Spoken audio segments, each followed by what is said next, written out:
पक्षे विधिशास्त्रीय अचि इत्यादि सप्तम्यंत पदानां लक्षणया अजव्यवहितपूर्वत्वाद्यर्थ तात्पर्यकत्वरूपे च सोपस्थाप्य अर्थनिष्ठ विषयता निरूपित विषयता प्रयोजक पद घटितत्व रूपा द्वितीया। एतावत्पर्यन्तम् अध्यापितं है कि नहीं?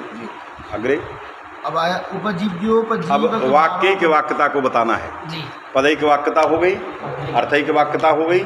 अब तीसरी वाक्यता है वाक्यैक वाक्यता। वाक्यैक वाक्यता, वाक्यैक वाक्यता में वाक्यों का परस्पर विशेष विशेषण भाव नहीं होता है। एक वाक्य दूसरे वाक्य का कोई विशेष विशेषण भाव नहीं होता है। उपजीव्य उपजीवक भाव होता है। एक उपजीव्य रहता है और एक उपजीवक रहता है।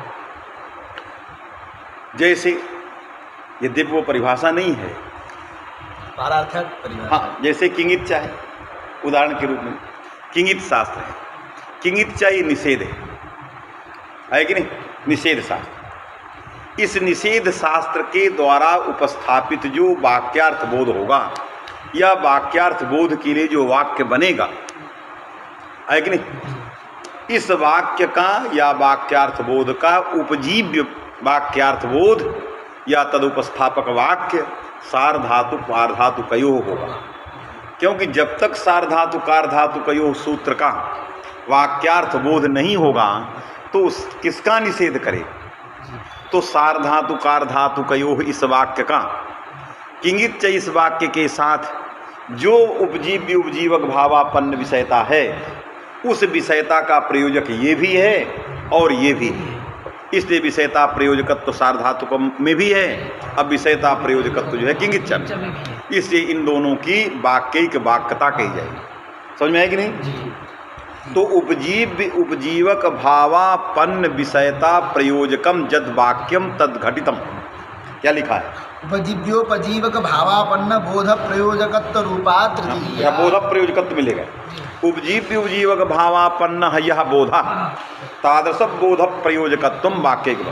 केवल वो बोध प्रयोजकता कहाँ है? उपजीव्य उपजीवक भावापन्न दोनों का बोध होगा, उस बोध के प्रयोजक दोनों वाक्य। समझ में आए कि नहीं?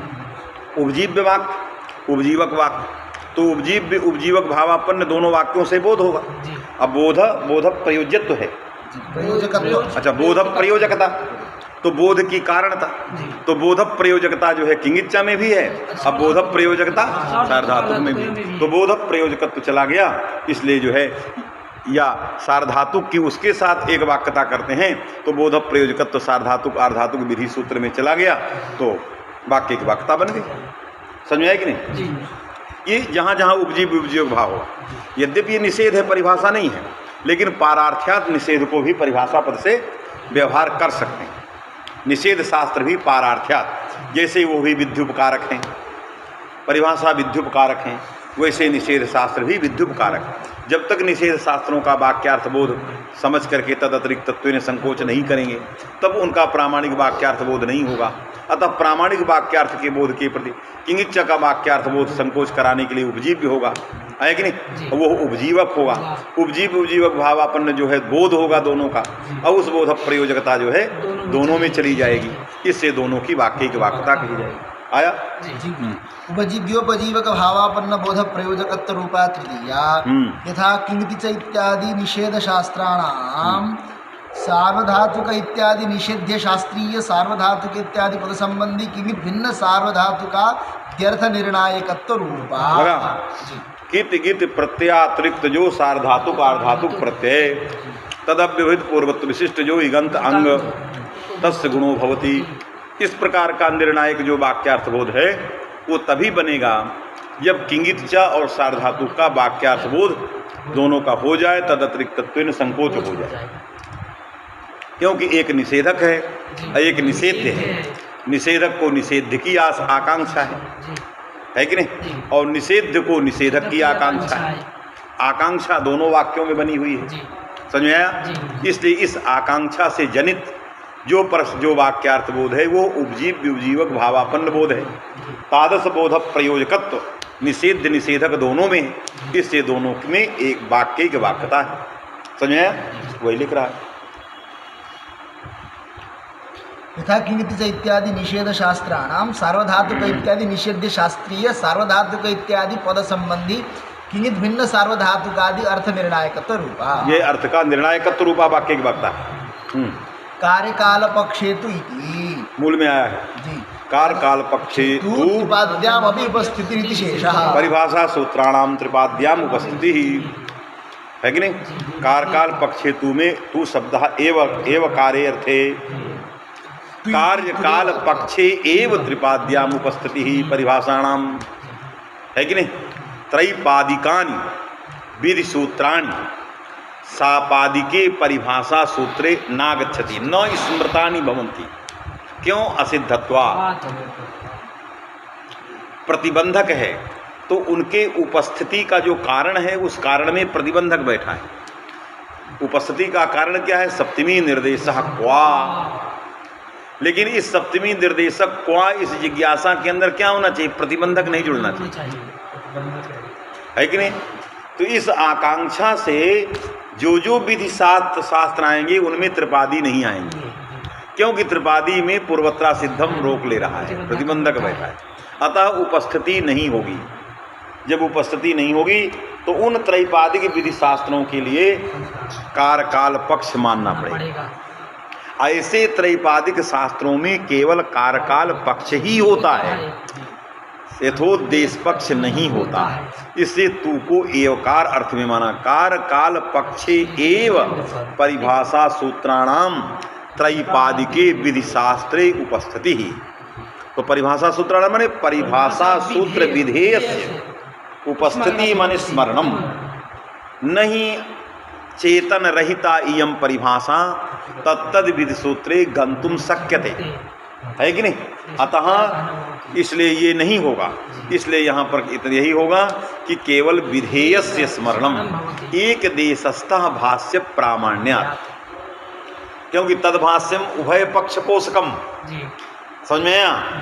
इसलिए उपस्थिति ही विधेयस्य स्मरणम। जहाँ जहाँ उपस्थिति शब्द आए सब जगह, क्योंकि उपस्थिति जो है दो तरह से होती है, एक शाब्दबोधात्मिका भी रहती है, एक स्मरणात्मिका रहती है। नहीं कहते उपस्थिति से क्या ले रहे हो, या माने शाब्दबोधात्मक ले रहे हो या स्मरण।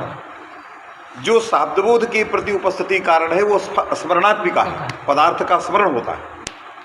वृत्तिज्ञानाजन्य जो पदार्थ होते हैं, पदजन्य पदार्थ है, उसका स्मरण होता है। स्मरण द्वारा फिर बोध होता है। तो वो जहाँ जहाँ उपस्थिति आ रहा है सब जगह अर्थ है स्मरण। माने विधि सूत्राणाम विधि सूत्रे परिभाषाणाम उपस्थिति माने परिभाषा विधेयस्य स्मरणम तद लिंग आलिंगी तत्वात्, क्योंकि परिभाषा के लिंग से आलिंगित विधि सूत्र है, इसलिए उनके विधेय का स्मरण वहाँ आया। जैसे परिभाषा का लिंग है सप्तम्यंत निर्देश, तो वहाँ सप्तम्यंत पढ़ा होगा। हमने उपश्लेष से सप्तम्यंत किसी त्रिपादी में देखा तो तद आलिंगित परिभाषा की विधेय का स्मरण कर दिया, और स्मरण करके उस त्रिपादिक विधि सूत्र का संस्कार कर। ऐसे के लिए कारकाल पक्षा न यथोद्देश लगा कि नहीं जी। चलिए। तूहु एव अर्थे कार्यकाले एव त्रिपाद्याम उपस्थिति नान्य पक्षे इत्यर्थः। त्रिपाद्याम अपि अपि न सपादी संग्रह। क्या कहाँ त्रिपाद्याम? कार्यकाल पक्षे तो त्रिपाद्याम अपि उपस्थिति विशेष। अपना सपादी माने ऐसा नहीं कि केवल कारकाल पक्ष परिभाषाओं का केवल त्रिपादीय के लिए है। जेसाम सापादिक शास्त्राणाम उद्बुद्ध संस्काराभावात् या संस्कारस्य अनुद्बोधात्, जिन सापादिक शास्त्रों का संस्कार उद्बुद्ध नहीं हुआ आया, उनकी उपस्थिति नहीं होगी। तो उन सापादिक शास्त्रों में भी कारकाल पक्ष, इसलिए अपिना सापादी भी ले। समझ में आया? तो तू और अपि दोनों को लगाया। तू माने एव, अपि माने सापादी। समझ में आया?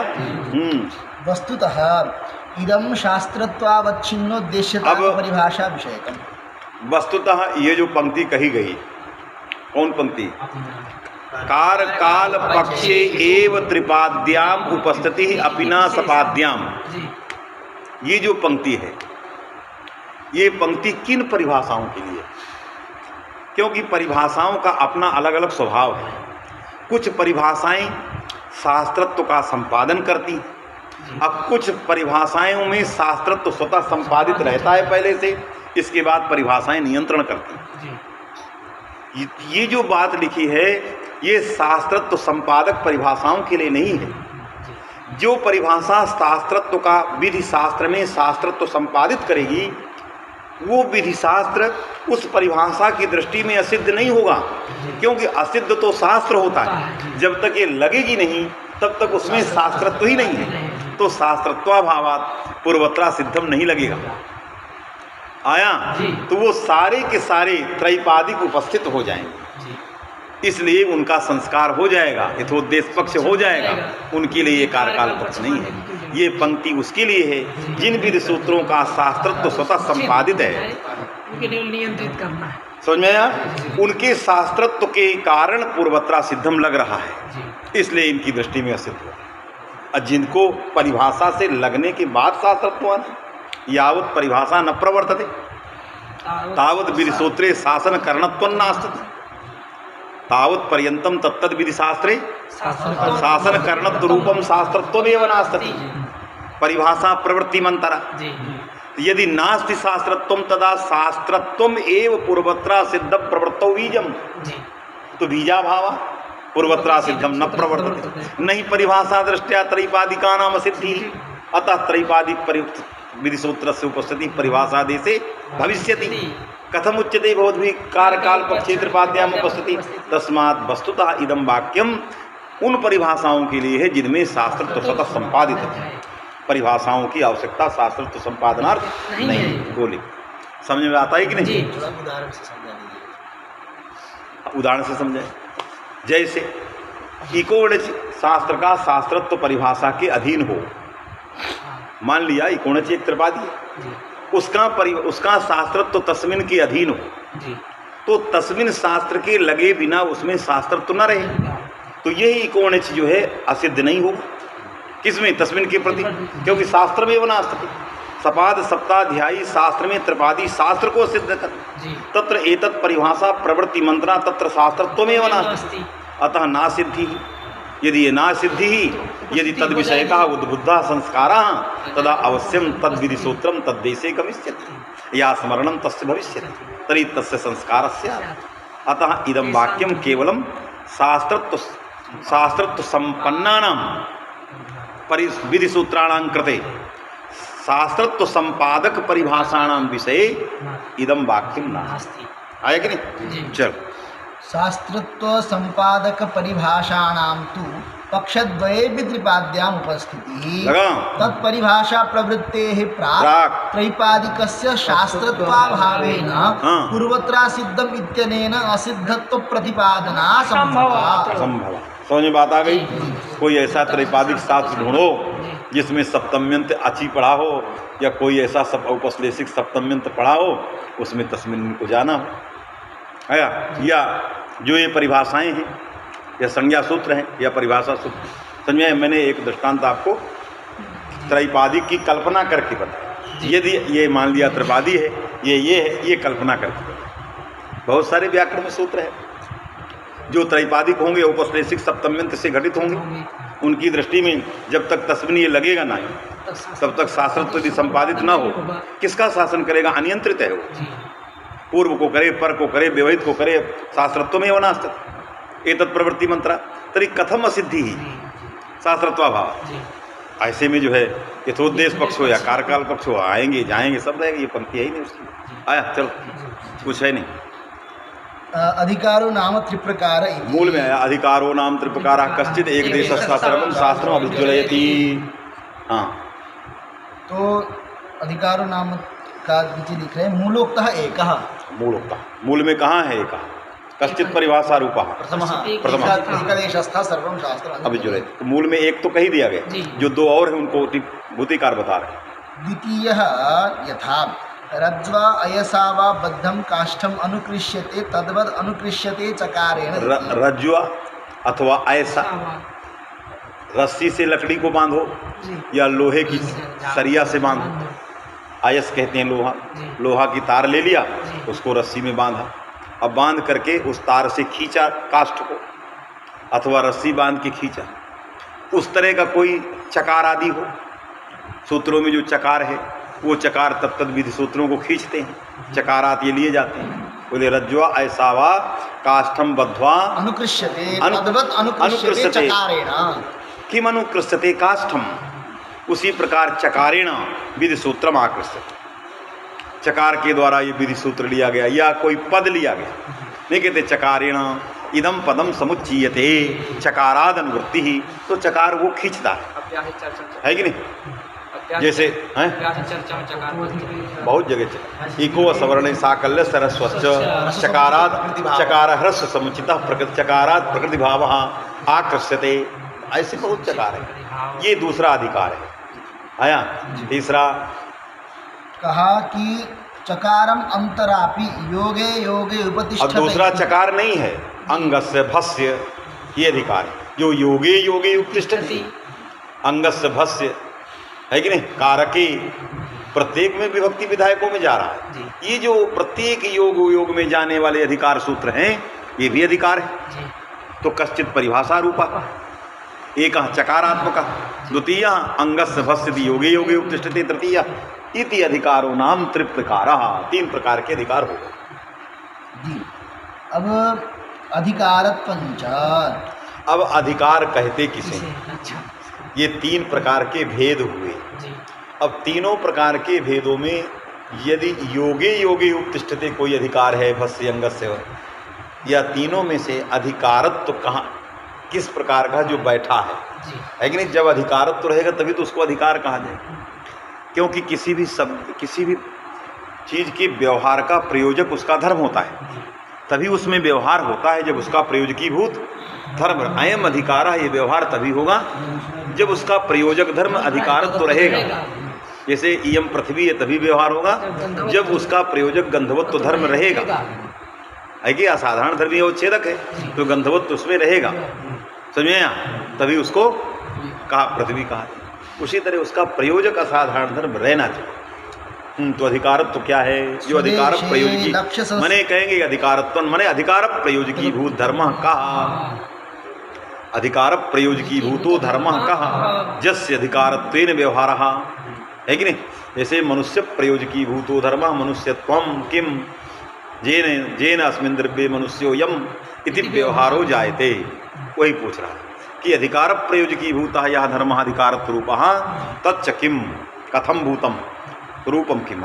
जी अधिकारत्वंच स्वदेशे लक्ष्य संस्कारोपयोगी विधिशास्त्रीय वाक्यार्थोपकारक वाक्यार्थानुभावकत्वे। पहला स्वदेशे लक्ष्य संस्कारोपयोगी स्वदेशे लक्ष्य संस्कारोपयोगी विधिशास्त्रीय वाक्यार्थ बोधोपकारक वाक्यार्थ अनुभावकत्वे। विधिशास्त्रीय वाक्यार्थ बोधोपकारक वाक्यार्थ अननुभावकत्वे सति, है कि नहीं।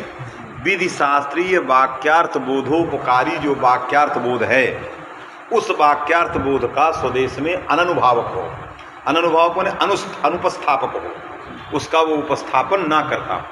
किसका, विधि शास्त्री लक्ष्य संस्कारक विधि शास्त्रीय वाक्यार्थ बोधोपयोगी जो वाक्यार्थ, तो विधि लक्ष्य माने लक्ष्य संस्कारक विधि शास्त्रीय वाक्यार्थ बोधोपकारक वाक्यार्थ बोध का अनुपस्थापक स्वदेश में जो हो, है कि नहीं। स्वदेशे ये लिखा है, स्वदेशे लक्ष्य संस्कारक वाक्यार्थ लक्ष्य संस्कारोपयोगी शास्त्रीय लक्ष्य संस्कारोपयोगी शास्त्रीय वाक्यार्थ बोधोपकारक वाक्यार्थानुभावकत्वे। विधि शास्त्रीय लक्ष्य संस्कारोपयोगी वाक्यार्थ बोध प्रयोजकत्व अधिकार। देखो पहले घटा लो, हमने मान लिया पकड़ लिया अंगस्य, अंगस्य को पकड़ा। अंगस्य जो था अपने देश में लक्ष्य संस्कारक जो विधि शास्त्रीय वाक्यार्थ बोध है तद उपयोगी जो वाक्यार्थ बोध है उस बोध का अनुपस्थापक है स्वदेश में, शून्य है। हम वाक्यार्थ बोध शून्य नहीं कहते, हम वाक्यार्थ बोध शून्य कह देंगे तो शेषे में अव्याप्ति हो जाएगी, क्योंकि शेषे का वाक्यार्थ बोध होता है, जो शेषे तद्धित का सूत्र है उसका स्वदेश में वाक्यार्थ, यदि वो वाक्यार्थ बोध न रहे तो चक्षुषा गृहीते चाक्षुषम बनेगा ही नहीं, लेकिन बनेगा, लेकिन वो अधिकार है। इसलिए हम ये नहीं कहते हैं स्वदेश से वाक्यार्थ, उसका स्वदेश से वाक्यार्थ। लेकिन ये कहते हैं कि लक्ष्य संस्कारक जो विधि शास्त्रीय वाक्यार्थ बोध है, उस बोधोपकारक वाक्यार्थ बोध का अननुभावक है स्वदेश में।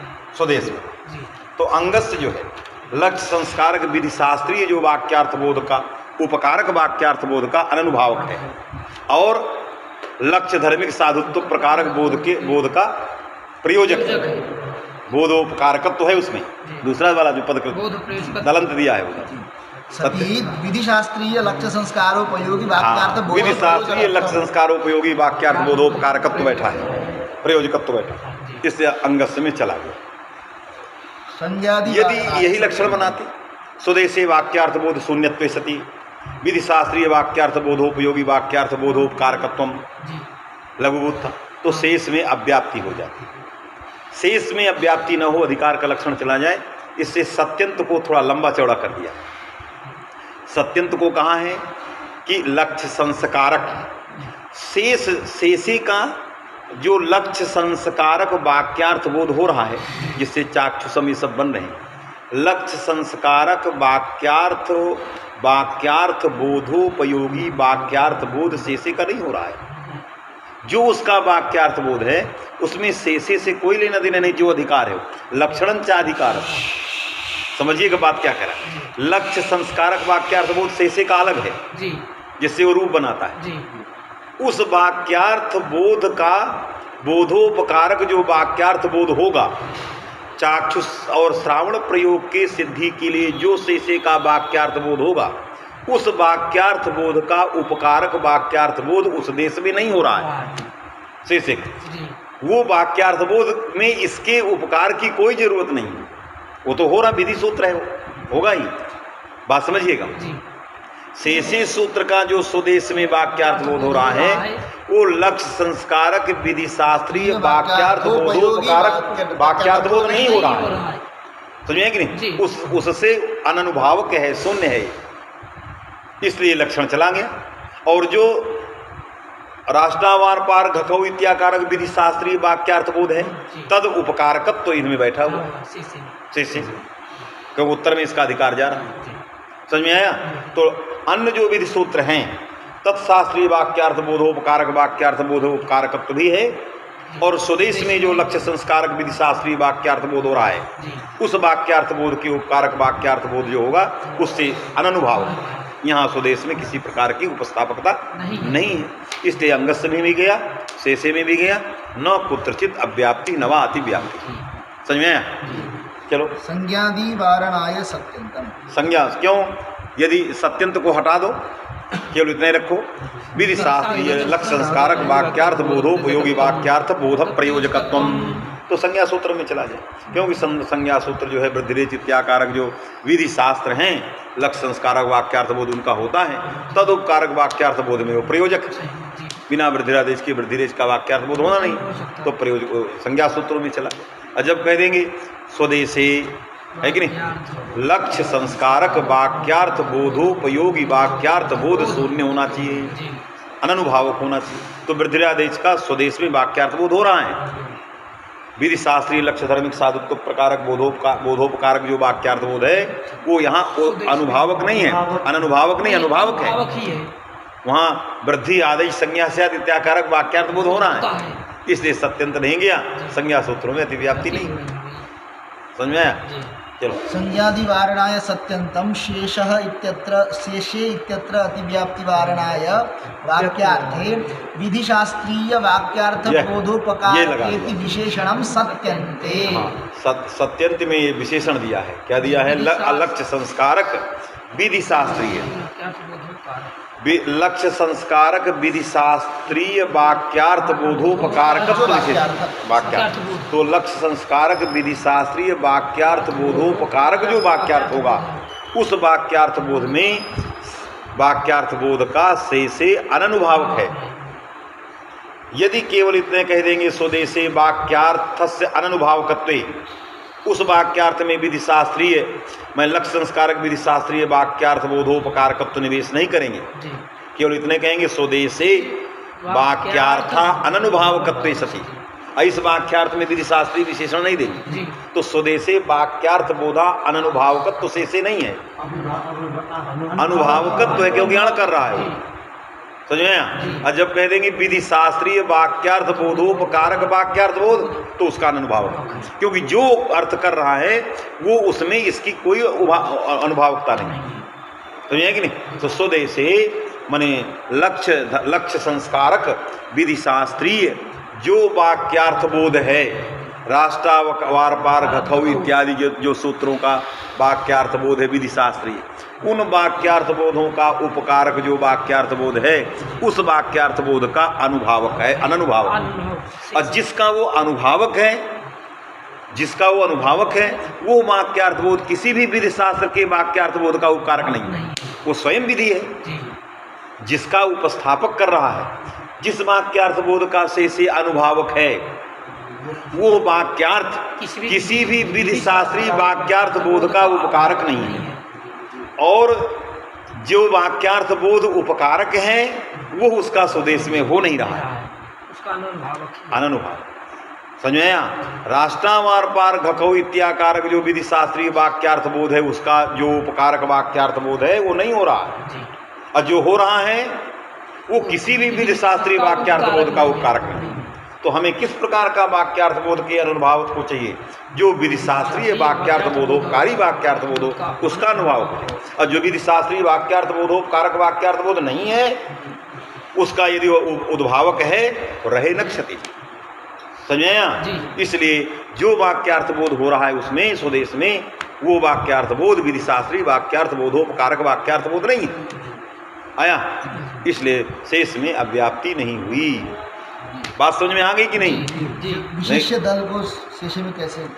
का विशेष दल अभी इतने कह डाले कुछ समझे नहीं। जैसे कि आगे जो अन्य विधि शास्त्र होंगे, शेषे का जो वाक्यार्थ बोध हो रहा है प्रातिपदिकात शेषे अर्थे अणादय, यह वाक्यार्थ बोध विधि शास्त्रीय वाक्यार्थ बोध का उपकारक है? नहीं है। तो फिर अननुभावक हो गए। हमें किस प्रकार के वाक्यार्थ बोध का अनुभावक चाहिए? विधि शास्त्रीय वाक्यार्थ बोधोपकारक वाक्यार्थ बोध, वो तो अननुभावक है। और जो हो रहा है उस वाक्यार्थ बोध में किसी प्रकार की विधि शास्त्री की उपकारता नहीं आया। तो जिस देश में उसका वाक्यार्थ बोध हो रहा है वो विधि शास्त्रीय वाक्यार्थ बोधोपकारक वाक्यार्थ बोध नहीं है, वो स्वयं लक्ष्य का संस्कार कर रहा है। इसलिए विधि शास्त्रीय वाक्यार्थ बोधोपकारक जो वाक्यार्थ बोध वो वहां नहीं हो रहा, और जो हो रहा है वो विधि शास्त्रीय वाक्यार्थ बोधोपकारक वाक्यार्थ बोध नहीं है। समझ में आया? इसलिए उसके होने से क्षति नहीं रही। यदि केवल इतना लक्षण कहते कि स्वदेश में वाक्यार्थ बोधाभाव तो अव्याप्ति हो, क्योंकि स्वदेश में वाक्यार्थ बोध तो होता ही है, लेकिन कैसा वाक्यार्थ बोध नहीं होता? विधि शास्त्रीय वाक्यार्थ बोधोपकारक वाक्यार्थ। इसलिए वाक्यार्थ में विशेषण दिया है, विधि शास्त्रीय वाक्यार्थ बोधोपकारकत्व विशिष्ट वाक्यार्थ नहीं हो रहा। ये लगा समझ में बात आई? ये समझ आ गई। मेरा क्या है कि जैसे कि जो अभी सत्यंत, मान लीजिए सत्यंत पूरा नहीं है, विधि शास्त्रीय लक्ष्य संस्कारोपयोगी वाक्यार्थ बोध प्रयोजकत्व इतना ही है। मैंने सत्यंत को हटा देंगे, संज्ञा सूत्र में चला जाए तो लिखी दिया सत्यंता भाव संज्ञा सूत्र। ठीक है, विशेषण दल गया, विशेष दल को ले जाने का विशेषण दल हटा दिया। जब पदकृत होते तो उसके हटा के लक्षण बनता, एतद अभावे। तो सत्यंत के अभाव में क्या लक्षण बनेगा? विधि शास्त्रीय लक्ष्य धर्म लक्ष्य संस्कारक वाक्यार्थ बोधोपकारक वाक्यार्थ बोधो, ये संज्ञा सूत्र में चला गया। क्योंकि संज्ञा सूत्र का वाक्यार्थ बोध विधि शास्त्रीय लक्ष्य संस्कारक वाक्यार्थ बोध का प्रयोजक है, उपकारक है, इसे संज्ञा सूत्र में चला गया। और जब ये लगा देंगे पहला वाला, विधि शास्त्रीय वाक्यार्थ बोधोपकारक वाक्यार्थ बोध शून्य होना चाहिए, लेकिन वो शून्य नहीं है। जो आदैच वृद्धि संज्ञस्यादित्याकारक वाक्यार्थ बोध है वो विधि शास्त्रीय वाक्यार्थ बोधोपकारक वाक्यार्थ बोध है, अब वो वहाँ हो रहा है, उसका अनुभावक है। इससे सत्यंत नहीं गया, लक्षण नहीं गया, ये कह। यदि विशेष दल को हटा दें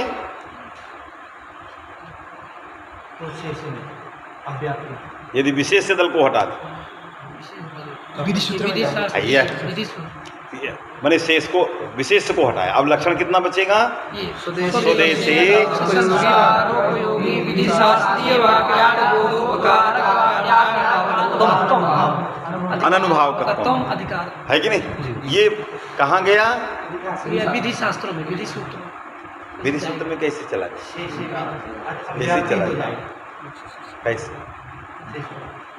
विधि लक्ष्य धर क्या लिखा? विधि शास्त्रीय वाक्यार्थ बोधोपकारक वाक्यार्थ बोध शून्य। विधि शास्त्रीय वाक्यार्थ बोधोपकारक वाक्यार्थ बोध अननुभावक माने शून्य।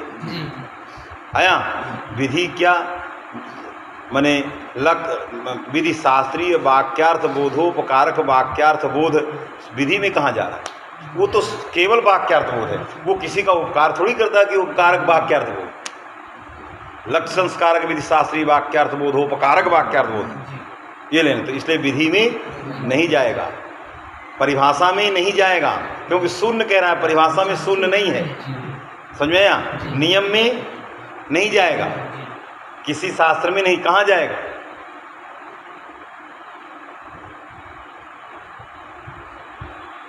विचार करो। विधि शास्त्रीय वाक्यार्थ बोधोपकारक वाक्यार्थ बोध शून्यत्व विधि शास्त्र में जाएगा ना। विधि शास्त्र किसी भी विधि शास्त्र के शास्त्रीय वाक्यार्थ बोधोपकारक वाक्यार्थ बोध तो नहीं कराता है स्वदेश में। वाक्यार्थ बोध कराता, केवल वाक्यार्थ बोध कराता है, यही ना? तो विधि शास्त्रीय वाक्यार्थ, विधि से हमने विधि को पकड़ा, सुनी लो। विधि शास्त्रीय वाक्यार्थ बोधोपकारक वाक्यार्थ बोध शून्यता चली गई, नहीं करता। केवल विधि शास्त्र का केवल वाक्यार्थ बोध है, केवल वाक्यार्थ बोधा वर्तते, लेकिन अयम वाक्यार्थ बोधा न कस्यचित वाक्यार्थ बोधस्य उपकारक। तो विधि शास्त्रीय जो वाक्यार्थ बोधोपकारक वाक्यार्थ बोध नहीं रहा, शून्यता चली गई, विधि में लक्षण चला जाए, इसलिए हमने दूसरा दे दिया, सत्यंत को भी दे दिया। आया दोनों का लिखा होगा, लिखा है? चलो देखते हैं आगे कहाँ तक हुआ। अधिकारत्व देखते हैं। अधिकारत्व तो स्वदेशे लक्ष्य संस्कारोपयोगी विधि शास्त्रीय वाक्यार्थ बोधोपकारक वाक्यार्थानुभावकत्वे सति विधि शास्त्रीय लक्ष्य संस्कारोपयोगी वाक्यार्थ बोध प्रयोजकत्वम हाँ संज्ञादिवारणाय सत्यंतम ठीक। शेष इत्यत्र अव्याप्ति अव्याप्तिवारणाय वाक्यार्थ बोधे उपकारकत्व विशेषणम उपकारकत्व निवेश्यते सत्यंत चले शास्त्रीय वाक्यार्थ सत्यंत बोधोपकारकेति विशेषणम हाँ, सत्यन्ते सत्यन्ते। एवं दीपवत। अब वो मूल में आया दीपवत, एवं यथा दीप आया ना वहाँ, जैसे एक स्था एक एवं देश, एतत् सबुद्धिजनन द्वारा सर्वशास्त्रोपकार। उसी प्रकार से ये परिभाषा शास्त्र भी अपने विधेय का भेद करके संपूर्ण शास्त्रों का उपकारकत्व दीपवत करता है। एतत् परिभाषा शास्त्र एतत् माने परिभाषा शास्त्र, स्वबुद्धि अर्थात स्वविधेय बुद्धि इत्यर्थ। लगा? जी। बुद्धि माने ज्ञान, तो विधेय का ज्ञान, अरे विधेय का ज्ञान होना यही तो स्मरण है, यही उपस्थिति है। जी यथोद्देश पक्षाभिप्रायकमिदं भाष्यं जो कहते थे एक देशस्थः सर्वं शास्त्रम अभिज्वलयते प्रदीपवत, जो ये कहते थे इदम भाष्यम षष्ठी स्थाने सूत्रस्थम यथोद्देश पक्षाभिप्रायकम कैयटम खंडयन आहा उभय सूत्र साधारणम इदम भाष्यम इतः भाष्य प्रतीते, मूल में लिखा है, उसी का खंडन लिख रहा है। कैयट ने कहा ये एक यथोद्देश पक्षा, उसको हटाएगा, नहीं नहीं ऐसा नहीं, सामान्य भाष्य तो कैसे है उसको लगा रहा है। भाष्यम इति कैयटवतम खंडयति एतच्च इति। हाँ एतच्च मूल में आया है, एतच्च पक्षद्वय साधारणम एतच्च माने भाष्यम पक्षद्वय साधारणम हेतुर दिया था। अरे हेतु लगाओ, कैसे पक्षद्वय साधारण है? यदि मैं एक देशस्था को यथोद्देश कह रहा हूँ तो आप कैसे ये फिर कार्यकाल पक्ष वो यथोद्देश दोनों में आएगा, उसको दे रहा है वो। कहा यथोद्देश पक्षाभिप्रायकत्वे तु हाँ। परिभाषा विषये कार्यकाल पक्ष एव न स्यात्। क्यों यहाँ पर लिख दिया है कश्चित परिभाषा रूप एक देशस्था, तो आपने इसको यथोद्देश पक्ष बना दिया सकल परिभाषाओं को लेकर। समझ में आया? तो इसमें परिभाषा विषय कार्यकाल पक्ष ही खत्म हो गया, क्योंकि इसी भाष्य से तो दोनों पक्ष निकालना है।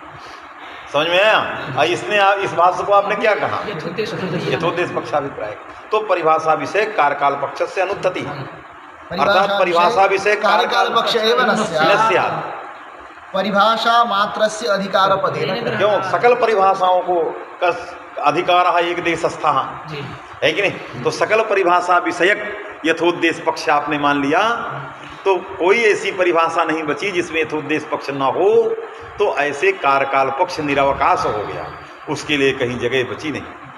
क्योंकि सकल परिभाषा विषयक इदम भाष्य में एक देश पक्षाभिप्राय, तो परिभाषा कोई बची नहीं। इस भाष्य से जो कारकाल पक्ष को लाए, इसलिए कारकाल पक्ष से समाप्ति स्यात्। इसलिए ये नहीं कह सकते इदम भाष्य में उभय साधारणम इदम भाष्य। उभय साधारण में एक देशस्था कथम संगच्छते स्वबुद्धि विधेय स्वबुद्धि जननेन विधेय स्मरणेन एक वाक्यता न परिभाषाया तद्देशीयत्व व्यवहार, अतः एक देशस्थत्वम संगच्छते। ये लिख रहा तदाह पक्षद्वयेपि इति इतः भाष्यात्। इतः मने भाष्यात् मूलम तत्र एतावान् विशेषः यथोद्देशे परिभाषादेशे सर्वविधि सूत्र बुद्धौ आत्मभेदम परिकल्प्य। देखो ये केवल उसी बात को लगा रहा है, मैंने जो भाष्य उसको एतावान विशेषः मैंने अंतर क्या है बता रहा है। क्या लिखा सर्वप्रथम यथोद्देशे यथोद्देश पक्षे, यथोद्देश पक्ष में परिभाषा देशे तस्मिन्नित निर्दिष्टे पूर्वस्थिति परिभाषा देशे वाक्यार्थ बोधे परिभाषा सूत्र से जाते सप्तमी सप्तम्यंतम औपश्लेषिकम क्वा इति पर्यालोचनायाम स उद्बुद्ध संस्कारात् यानि यानि विधि सूत्राणि स्मृतानि तत् विधि सूत्रानुसारम तावत एव गुण विधेय भेदम परिकल्प्य तैः विधि सूत्र घटकैः पदैः साकम अस्य परिभाषा सूत्र घटक पदस्य पदैक वाक्यता इति विशेषः। ये पदैक वाक्य यही विशेष उसको पढ़ उसी का अनुवाद यथोद्देशे परिभाषा देशे सर्वविधि सूत्र बुद्धौ आत्मभेदम परिकल्प्य आत्मनि विधेय भेदम जी तैः एक वाक्यता परिभाषाणां विधि सूत्र घटकैः पदैः सह एक वाक्यता या पद परिभाषा सूत्र घटकैः विधेयैः सह विधि सूत्र घटक पदैः पदानाम एक वाक्यता। तदुक्तम किमिति च इति सूत्रे लगा कि नहीं जी हाँ, इस बात को किंगिच सूत्र में कह रहे हैं। यथोद्देशे प्रधानानि माने विधि सूत्राणि। जी प्रधान कौन होते हैं विधि, विधि सूत्र। इसलिए यथोद्देश्ये किंगिच सूत्रे यथो प्रधानानि विधि सूत्राणि आत्मसंस्काराय आत्मनः संस्काराय सन्निधीयमानानि उपस्मृतानि। ये परिभाषा देश में सन्निधीयमान होते हैं, माने स्मृत होते हैं। आया उनकी सन्निधि कैसे उठा के थोड़ी ले आना है, स्मरण बुद्धि में स्मरण होना है, विधि साथ स्मरण हो गया, परिभाषा भी है, दोनों का जो है एक वाक्यता सन्निधीयमानानि उपस्थितानि गुणभेदम प्रयुञ्जत परिभाषायाः विधेय भेदम परिकल्प प्रयुञ्जत। आया तो परिभाषा का विधेय भेद करके और उनका संस्कार किया गया। ये किंगिच सूत्र में स्वयं भाष्यकार ने लिखा है। तो मेरे मत को भाष्यकार लिख रहे हैं, इसलिए केचित्तु मने भाष्य तत्वविदा, समझ में है कि नहीं, केचित्तु मने तत्वविदा तेषां मतम्। जो तत्रेतावान करके लिख रहे हैं वो भी कैयट के ही मत को दे रहे हैं और कैयट के मत को खंडन किए हैं। हाँ, ये कैयट का खंडन कर दिया। कैयट का मत ये नहीं है, कैयट का मत ये केवल यथोद्देश्य पक्ष है। कारकाल पक्ष में परिभाषा सूत्रों का विदेश देशीयत्व व्यवहार होगा, क्योंकि वो परिभाषाओं का कारकाल पक्ष में पूरा की तरह से स्मरण करते हैं और तद्देशी व्यवहार कर देते हैं। तो एक देशस्थ को केवल इसी अभिप्राय को मानते हैं। इससे कारकाल पक्ष में परिभाषा सूत्राणाम विदेश देशीयत्व व्यवहारो भवति, कैयट मत नागेश मते न भवति, क्योंकि उन्होंने कहा उभय पक्षाभिप्राय है किंगिच भाष्य प्रमाण, समझ में आया। इसलिए भाष्य प्रामाण्यात उभय पक्षाभिप्राय होने से केवल विधेयस्य स्मरणम न तद्देशीयत्व व्यवहार अयमेव कैयट नागेशोर्मते मतभेदा। केवल परिभाषा विषय संज्ञा विषय मतभेदो नास्ति, संज्ञा विषय में कोई मतभेद, इसमें इतना मतभेद। समझ में बात आई अंतर की नहीं। सर्वविधि सूत्र बुद्धौ आत्मभेदम परिकल्प्य। अरे आत्मभेदम ने परिभाषा या विधेय भेदम, परिभाषाणाम तैः सह एक वाक्यता तदुक्तम परिभाषाणाम विधि सूत्र घटकैः पदैः सह जी यथोद्देशे प्रधानानि आत्मसंस्काराय सन्निधीयमानानि गुणभेदम प्रयुञ्जत इति। हाँ,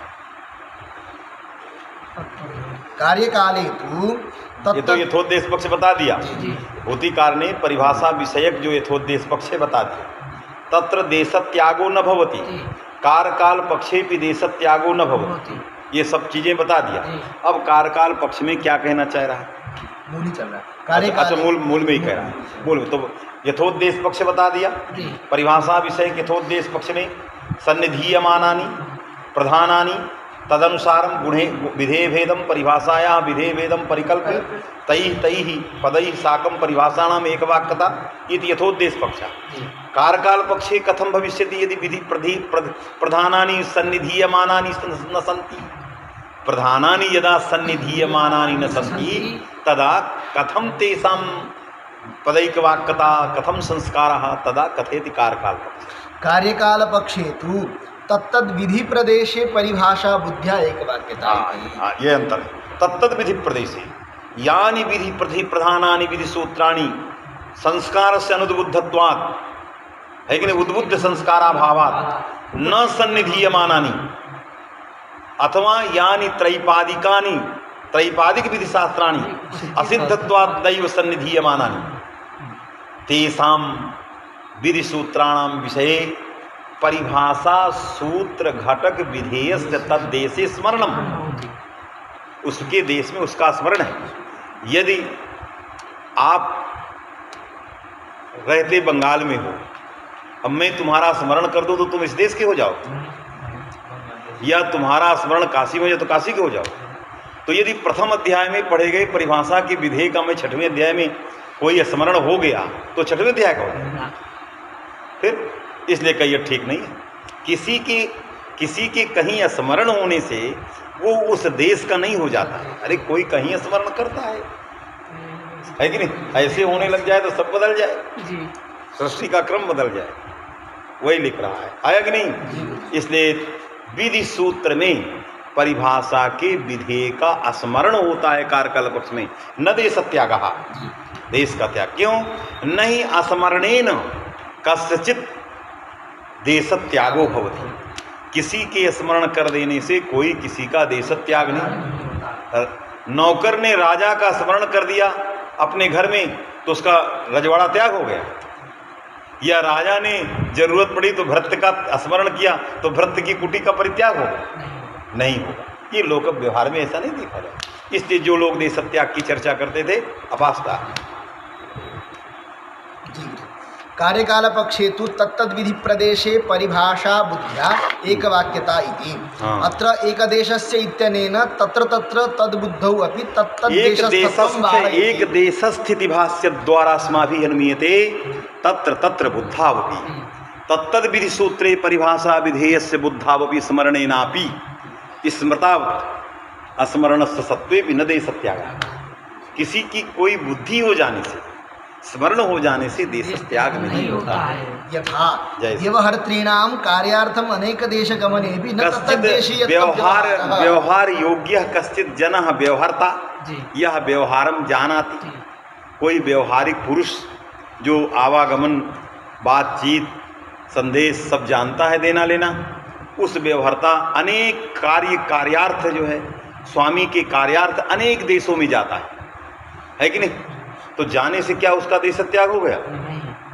फिर इसी तरह यहाँ भी ये परिभाषा सूत्र विधि की व्यवहारता है। इन व्यवहारताओं को हमने याद करते रहे, बुद्धिया स्मरण होते रहे, बुद्धि में आते रहे, तो क्या इनका देश त्याग हो? नहीं, न भविष्य। न तत्तद्देशीयत्व व्यवहार किंतु अभिजन देशीयत्व व्यवहार है। पाठ देशीयत्व, अभिजन देशी माने पाठ देशी, जत्र उत्पन्न तद्देशीयत्व व्यवहार, जत्र स्मरणम भवति तद्देशीयत्व व्यवहार, है कि नहीं? इसलिए निवास देश और अभिजन देश, यत्र पूर्वैः उषितः यस्मिन् देशे, पूर्वजैः उषितः यस्मिन् देशे स देशः अभिजन देशः, यत्र स्वयं निवासः क्रियते स निवास देशः। जहाँ चले गए, आ गए, एक रात ठहर गए, किसी होटल में ठहर गए तो होटल के हो गए हम। तो ये जो आए गए रहे ये सब निवास हैं। नहीं कहते आपका निवास स्थान कहाँ है, मैंने कोई ठिकाना नहीं, कहीं यहाँ कहीं यहाँ कहीं यहाँ। और जहाँ हमारा पूर्वज रहे हैं बने वो अभिजन देश है।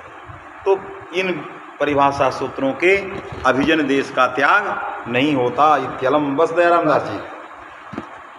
हाँ पूर्ण विराम कमाई हाँ